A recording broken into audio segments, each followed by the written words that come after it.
The Enugu State Governor Barrister Peter Mbah has restated his resolve in fulfilling his mandate to the people in the area of infrastructure, health, education, social welfare, and security.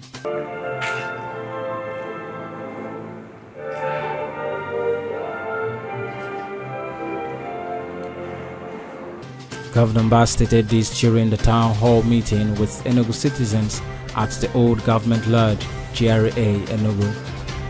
That our government will be about the people, and that everything we're going to do, the money we're going to spend, your money we will be spending, will be spent in your interest, and that we're going to be transparent, we're going to be accountable, and we're going to provide information. So transparency, accountability, and accessibility, if you recall, was at the core of our governance philosophy. And so this is truly your event. It's not a day for speeches. It is a day for us to hear from you, get your feedback. We made massive promises to you when we sought your mandate to govern you. We promised to grow the economy of Enugu State from the current levels to an exponential level. We met on ground a GDP size of $4.4 billion. We promised you in the next 4 to 8 years to grow that GDP to $30 billion. We also said to you that we are on a mission to make Enugu State the preferred destination for investment, living, tourism, and business. So, and of course, we also recognize that those promises, if we went by the trends and the growth pattern we've had over the years, it would almost be impossible to accomplish that. The governor revealed plans to domesticate the National Disability Act and set up a commission to pilot the affairs of persons living with disability in the state. We are already working with the State House of Assembly to domesticate the National Disability Act, and I hope that you're going to get the State House of Assembly to domesticate the National Disability Act, and once that happens, we set up the commission.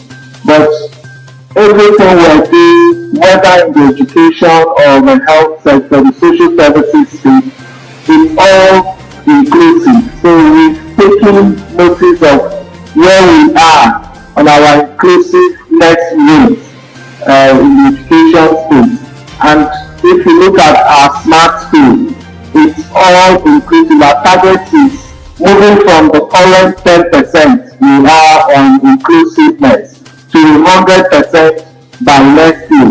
So that means even the building will be friendly to the people with disability, and then also the content of what we deliver would also take into account people living with disability.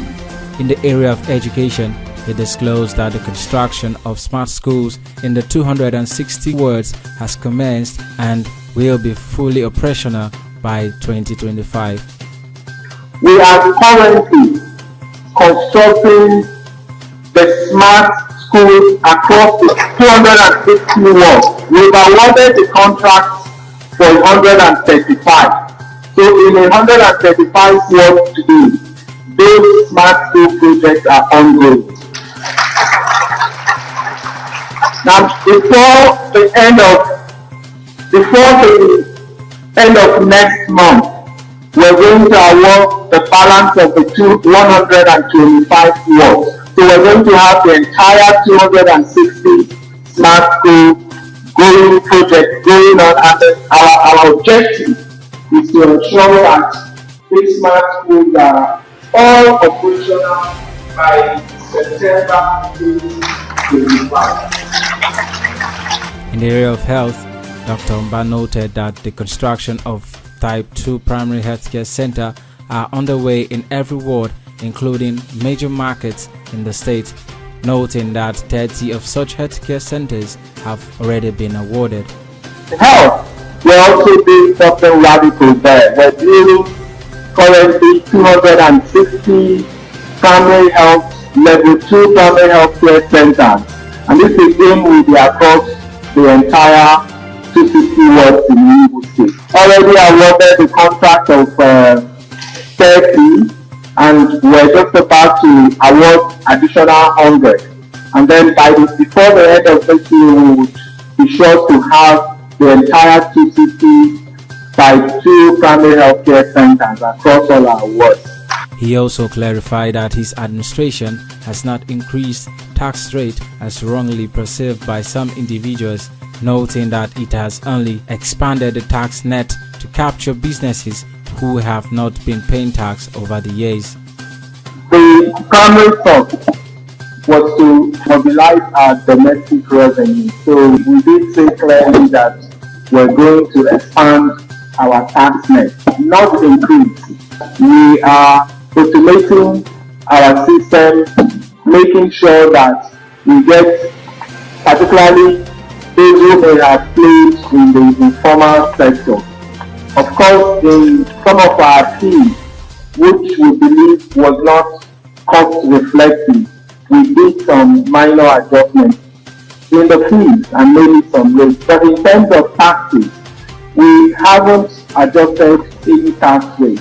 What we've just done is to make sure we bring in a lot of people into the tax net.